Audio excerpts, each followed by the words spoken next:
ប្រទេសអេស្ប៉ាញនិងបែលហ្សិកនឹងផ្ដល់ជំនួយយោធាជាង $2,000 លានសម្រាប់វិស័យការពារជាតិរបស់អ៊ុយក្រែនបន្ថែមទៀត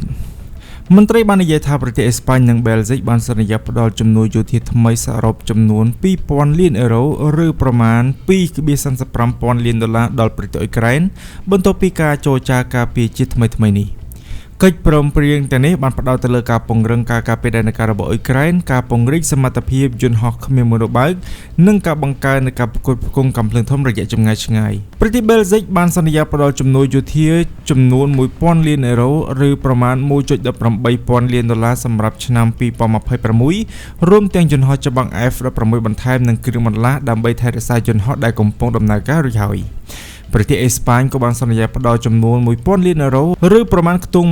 $1.18 លានសម្រាប់ឆ្នាំ2026នេះដោយការពិភាក្សាផ្ដោតទៅលើការពង្រីកនៃកិច្ចសហប្រតិបត្តិការការពារជាតិក្រោមយន្តការ FASE របស់អឺរ៉ុបផ្នែកសំខាន់មួយនៃកិច្ចពិភាក្សារួមមានការអភិវឌ្ឍយន្តហោះគ្មានមនុស្សបើករួមគ្នា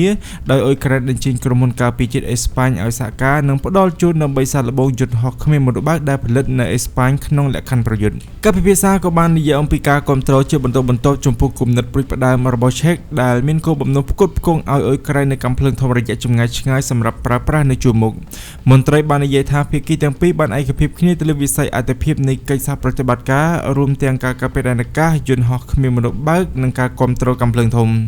ការបដិញ្ញាចិត្តថ្មីទាំងនេះបានបង្កើតឡើងនៅក្នុងកិច្ចខិតខំប្រឹងប្រែងរបស់អឺរ៉ុបកាន់តែទូលំទូលាយដើម្បីបង្កើនជំនួយយោធានិងការផលិតការពារជាតិរួមគ្នាខណៈដែលអ៊ុយក្រែនកំពុងស្វែងរកការពង្រឹងការការពាររបស់ខ្លួនចំពេលដែលមានការឈ្លានពានទ្រង់ទ្រាយធំរបស់រុស្ស៊ីនៅថ្ងៃទី30ខែមីនាអ៊ុយក្រែននិងប៊ុលហ្គារីបានបញ្ចប់នូវកិច្ចព្រមព្រៀងសន្តិភាពរយៈពេល10ឆ្នាំដែលក្រោមកិច្ចព្រមព្រៀងសូហ្វីយ៉ាសន្យាជួយផ្ដល់មូលនិធិដល់ការការពារដែនដីរបស់អ៊ុយក្រែននិងសហការផលិតអាវុធប្រធានាធិបតីលោក Volodymyr Zelensky បាននិយាយនៅថ្ងៃទី11ខែមីនាថាអ៊ុយក្រែនទទួលបានមីស៊ីល PAC-3 ដ៏សំខាន់ដែលប្រើប្រាស់ដោយប្រព័ន្ធការពារដែនដី Patriot ពីប្រទេសអាល្លឺម៉ង់រដ្ឋមន្ត្រីការពារជាតិអាល្លឺម៉ង់លោក Boris Pistorius បានធានានៅកិច្ចព្រមព្រៀងជាមួយសម្ព័ន្ធមិត្តអឺរ៉ុបដើម្បីដឹកជញ្ជូនមីស៊ីល PAC-3 ចំនួន30គ្រាប់ទៅកាន់អ៊ុយក្រែនបន្ថែមពីលើមីស៊ីល PAC-3 ចំនួន5គ្រាប់ដែលទីក្រុងបាក់ឡាំងនឹងផ្គត់ផ្គង់ពីឃ្លាំងស្តុករបស់ខ្លួននេះបើយោងទៅតាមការចុះផ្សាយពី Der Spiegelប្រធានការិយាល័យប្រឆាំងអំពើពុករលួយអ៊ុយក្រែនបានជាប់គាំងរវាងសម្ពាធដើម្បីបញ្ឈប់នៃការស៊ើបអង្កេតនិងការរំពឹងទុកដើម្បីបន្តទៅមុខទៀត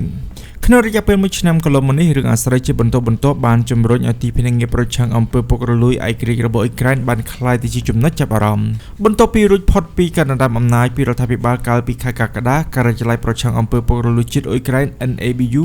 បានលាតត្រដាងអំពើពុករលួយចំនួន$100 លានដែលពាក់ព័ន្ធទៅនឹងមន្ត្រីជាច្រើនរូបនិងអតីតដៃគូអាជីវកម្មរបស់ប្រធានាធិបតីសភាមិនត្រូវបានលើកលែងទូនោះទេដោយមានសមាជិកសភាប្រហែល50នាក់ឥឡូវនេះបានចាប់ប្រកាន់ឬកំពុងស្ថិតនៅក្នុងការកាត់ក្តីក្នុងសំណុំរឿងដែលត្រូវបានដាក់ដោយការិយាល័យរយៈពេល4ឆ្នាំនៃសង្គ្រាមទ្រង់ទ្រាយធំរបស់រុស្ស៊ីការប្រយុទ្ធប្រឆាំងទៅនឹងអំពើពុករលួយរបស់អ៊ុយក្រែនកំពុងលាតត្រដាងនៅក្រោមសម្ពាធមិនធម្មតាអ្នកសង្ស័យលោកខាងលិចបានចង្អុលបង្ហាញអំពី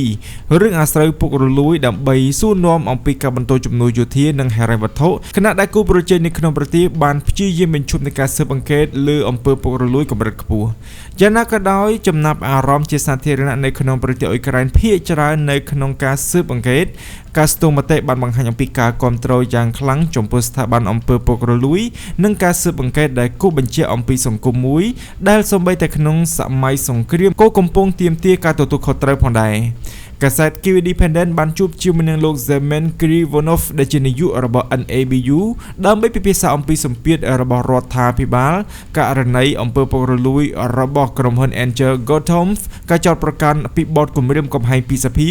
និងមូលហេតុដែលលោកអះអាងថាដែលរឿងទាំងអស់នេះបានបង្ហាញថាអ៊ុយក្រែនមិនមានអំពើពុករលួយមានករណីនៃការស៊ើបអង្កេតជាមួយនឹងថវិកាអឺរ៉ុបលានដុល្លារនៅចំកណ្ដាលនៃការងារថ្មីដ៏ល្បីល្បាញបំផុតរបស់ស្ថាប័ន NABU គឺគម្រោងអំពើពុករលួយចំនួន$100 លានដែលពាក់ព័ន្ធជាមួយនឹងក្រុមហ៊ុន Enter Gautoms ដែលជាក្រុមហ៊ុននុយក្លេអ៊ែរផ្ដាច់មុខរបស់អ៊ុយក្រែនវាជាគម្រោងដែលអំពើពុករលួយដ៏ធំត្រូវបានរកឃើញក្នុងអំឡុងពេលកាន់តំណែងរបស់ប្រធានាធិបតី Volodymyr Zelensky និងជាគម្រោងដែលជិតនឹងគាត់បំផុត ការស៊ើបអង្កេតដែលបានបើកកាលពីឆ្នាំមុនបានបណ្ដាលឲ្យមានភាពចោទប្រកាន់ទៅលើជនសង្ស័យចំនួន9នាក់រួចហើយរួមទាំងអ្នកជំនួញ Timo Mendic ដែលត្រូវបានអ្នកស៊ើបអង្កេតពីពណ៌នាថាជាអិសរាជជនសំខាន់នៅក្នុងគម្រោងនេះក៏ដូចជាអតីតឧបនាយករដ្ឋមន្ត្រី Oleksiy Chinysov និងអតីតរដ្ឋមន្ត្រីក្រសួងយុទ្ធភ័ព Herman Halushchenko លោក Mendic អាចគេចផុតពីយុទ្ធភ័ពដោយភៀសខ្លួនចេញពីប្រទេសដែលឥឡូវនេះអ៊ុយក្រែនកំពុងស្នើសុំឲ្យអ៊ីស្រាអែលធ្វើបច្ច័យបានគាត់ខណៈដែលលោក Chinysov និងលោក Halushchenko នៅតែស្ថិតនៅក្នុងប្រទេសអ៊ុយក្រែនផតតាំងដែលបានលើកឡើងក្នុងសំណុំរឿងនេះរួមមានការថតសម្លេងដែលទទួលបានដោយ NABU ដែលអ្នកចូលរួមត្រូវបានចោទប្រកាន់ថាពិភាក្សាអំពីលំហហិរញ្ញវត្ថុនិងការសម្របសម្រួលនៅកម្រិតខ្ពស់បំផុតរបស់រដ្ឋាភិបាលការរាយការណ៍ដោយស្ថាប័នស៊ើបអង្កេតដែលផ្អែកទៅលើសម្ភារៈនេះបានបង្ហាញថាមូលនិធិពីគម្រោងនេះត្រូវបានបញ្ជូននៅក្នុងការអភិវឌ្ឍនៅលំនៅឋានលំដាប់ខ្ពស់សម្រាប់បុគ្គលដែលមានទំនាក់ទំនងនយោបាយសម្រាប់លោក Krivanov នាយករបស់ NABU ករណីនេះគឺជានិមិត្តរូបនៃអាណត្តិរបស់ការិយាល័យនៅក្នុងការបន្តអំពើពុករលួយដែលមិនគិតអំពីឋានៈឬភាពរសើបខាងនយោបាយឡើយករណីនេះគឺជានិមិត្តរូបសម្រាប់អ្នកសង្កេតការណ៍ដែលកំពុងតាមដានថាតើទីភ្នាក់ងារនឹងអនុវត្តតាមនឹងនាំសំណុំរឿងនេះទៅតុលាការឬអត់វាក៏មានករណីដែលអាចនឹងមានផលប៉ះពាល់ក៏ជាសំណុំរឿងស្ពាក់ព័ន្ធជាមួយនឹង Andrei Yermak និងលោក Rustem Umerov ផងដែរបើយើងក៏ទៅមិនត្រឹមតែអ្នកដែលត្រូវបានចោទប្រកាន់ប៉ុណ្ណោះទេថែមទាំងអ្នកដែលមិនត្រូវបានចោទប្រកាន់ផងដែរដែលជំរុញឲ្យមានការត្រួតពិនិត្យយ៉ាងហ្មត់ចត់បំផុតក្នុងចំណោមអិសរាជជនចម្រុងចម្រើនបំផុតដែលមានទំនាក់ទំនងមួយករណីជាមួយក្រុមហ៊ុន Energoatom គឺលោក Andrei Yermak ដែលជាអតីតប្រធានបុគ្គលិករបស់ប្រធានាធិបតី Zelensky